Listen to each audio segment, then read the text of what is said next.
Accounts में 11th के छात्रों का स्वागत है। आज बात करते हैं लेखांकन के तीसरे स्वरूप प्रबंधकीय लेखांकन।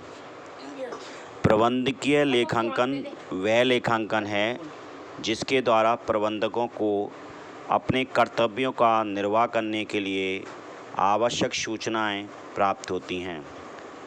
वित्तीय लेखांकन द्वारा प्रदत्त सूचनाओं का विश्लेषण एवं व्याख्या करके प्रबंधक संस्था के लिए नीति निर्धारण, नियोजन, निर्णय तथा नियंत्रण संबंधी कार्यों के निष्पादन में सुगमता होती है। प्रबंधकीय लेखांकन अलग से कोई एक विधि नहीं है लेखांकन करने की, जिस तरह से लागत लेखांकन है। लेकिन प्रबंधकीय लेखांकन में वित्तीय लेखांकन के जो प्राप्त सूचनाएं हैं उनका विश्लेषण किया जाता है, उनकी व्याख्या की जाती है। जैसे कि इस साल का जो लाभ हुआ वो पिछले साल के लाभों से किस तरह से ज़्यादा है या कितना ज़्यादा है, तथा इस बार के व्यय, इस साल के व्यय और पिछले साल के व्यय में कितना अंतर है, और अगर कुछ ज़्यादा ऊपर फर्क है तो वो क्यों है। ये कहलाता है प्रबंधकीय लेखांकन।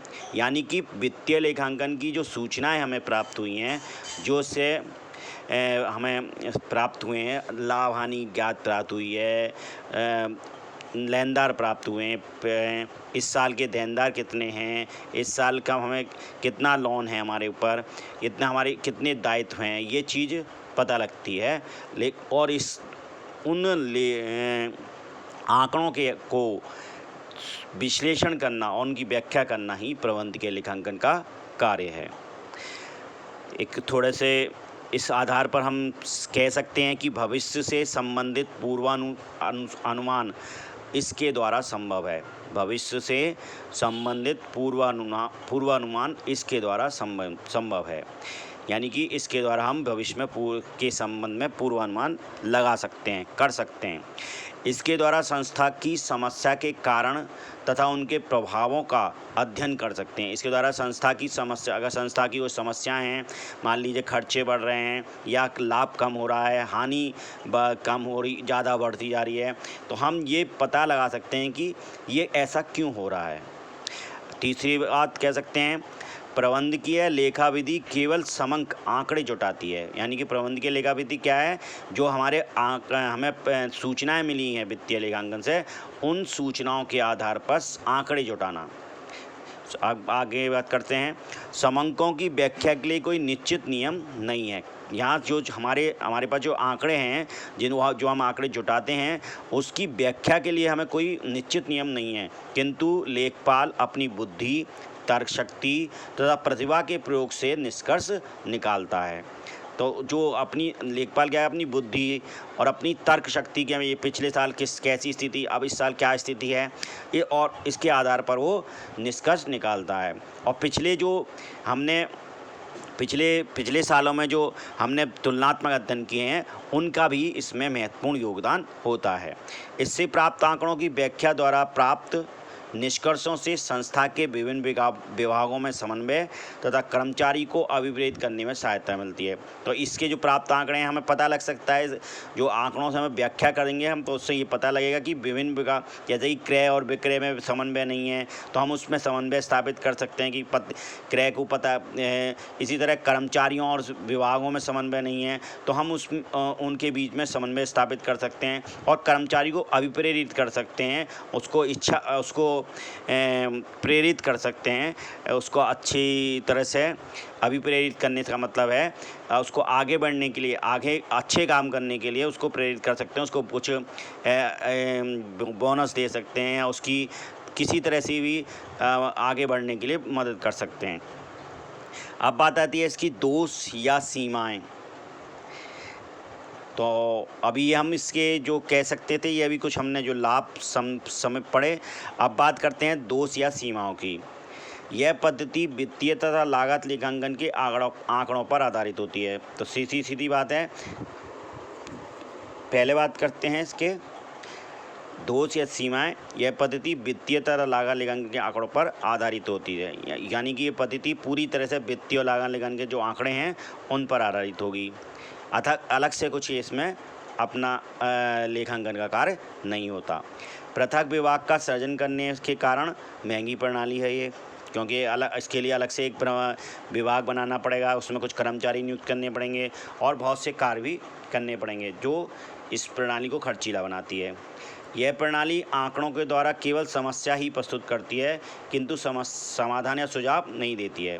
यह आप प्रणाली क्या करेगी, आंकड़ों के द्वारा जो समस्या तो आपको बता देगी, किंतु उसका समाधान यह या सुझाव उसके बारे में नहीं दे सकती। अब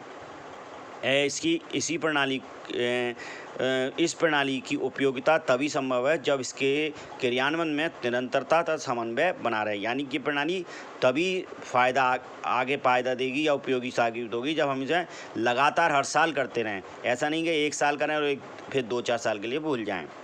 इस प्रणाली की सफलता सही व उचित आंकड़ों के साथ साथ इनकी व्याख्या करने वाले कर्मचारियों की कुशलता पर भी निर्भर होती है। यानी कि केवल आंकड़ों के सही व उचित आंकड़ों की व्याख्या करना ही नहीं, पर कर्मचारियों ने उसके लिए क्या सुझाव दिए, क्या समस्या को किस तरह से सुलझाया जाता है, कुछ सुलझाया जा सकता है, यानी कि कर्मचारियों की कार्य कुशलता पर भी निर्भर करता है। इसके जो निष्कर्ष हैं। अब बात करते हैं कर लेखांकन। इसके बाद अगली प्रणाली है कर लेखांकन। इस प्रणाली में संस्था को आयकर, बिक्री कर, उत्पादन कर शुल्क आदि गणना की जाती है।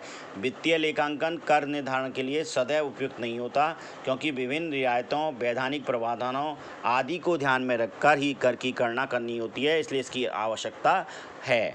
कर लेखांकन से मतलब है यानी कि कर जो केवल टैक्स के लिए कार्य कर लेखांकन किया जाए। इस प्रणाली में संस्था को आयकर, जो हमारी संस्था के ऊपर संस्था के लिए शुल्क देने, हमें जो कर देने होते हैं, उसकी स्पेशल गणना का कार्य, उसकी स्पेशल लेखांकन का कार्य इस प्रणाली में किया जाता है। क्योंकि केवल वित्तीय लेखांकन से ये सभी कर हमें पूरी तरह से गणना संभव नहीं है। अगली प्रणाली है मुद्रास्फीति लेखांकन। मुद्रास्फीति लेखांकन क्या होता है? आजकल के वातावरण में वस्तुओं की कीमत में निरंतर परिवर्तन होने के कारण मुद्रा के मूल्य को स्थिर मानकर लेखे करना अव्यावहारिक हो गया है। इसी कारणवश बढ़ी हुई कीमतों के आधार पर किया गया लेखांकन मुद्रास्फीति लेखांकन कहलाता है। आजकल का जो है, क्योंकि उसमें वस्तुओं के दाम बहुत तेज़ी से घटते बढ़ते रहते हैं, ऐसी स्थिति में मुद्रा का मूल्य भी काफ़ी बढ़ता घटता रहता है। तो ऐसी स्थिति में व्यवहारिक लेखांकन सही लेखांकन नहीं हो पाता, इसलिए मुद्रास्फीति का लेखांकन करना उचित होता है। लेकिन यह प्रणाली अब अपने देश में प्रचलित नहीं है।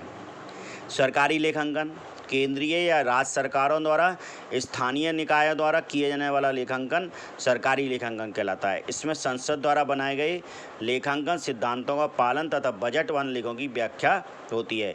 ये सरकार की जो विभाग हैं, ये वहाँ पर ये प्रणाली लागू होती है, केंद्र के हों या राज्य सरकार के, और या स्थानीय निकाय हों, जैसे कि नगर निगम इत्यादि जो ज़िले के स्तर पर होती हैं। तो उसमें ऐसी प्रणाली में वही नियम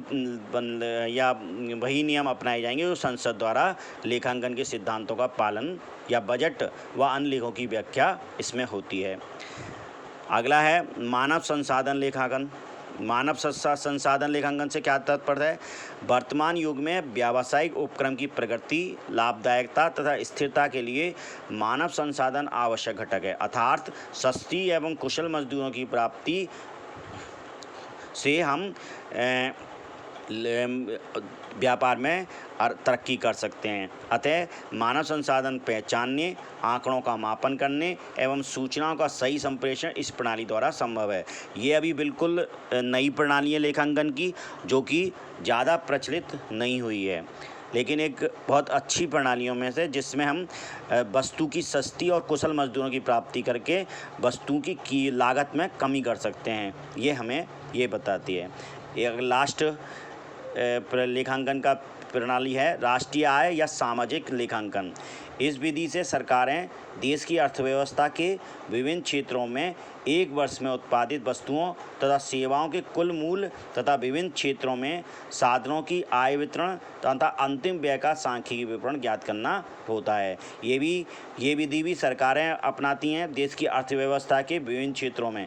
एक वर्ष में उत्पादित वस्तुएं जितनी हुई हैं या सेवाएं हुई हैं उनका कुल मूल्य तथा विभिन्न क्षेत्रों में साधनों की आय वितरण, यानी कि विभिन्न जो क्षेत्र हैं उसके, जैसे कृषि क्षेत्र, सेवा क्षेत्र, ये अन्य ऑटोमोबाइल क्षेत्र, अन्य जो क्षेत्र हैं उनमें आय का वितरण कैसा रहा है, यानी कि हर प्रति व्यक्ति आय कैसी रही है, तथा अंतिम व्यय का सांख्यिकी विवरण इस प्रणाली के द्वारा ज्ञात किया जाता है।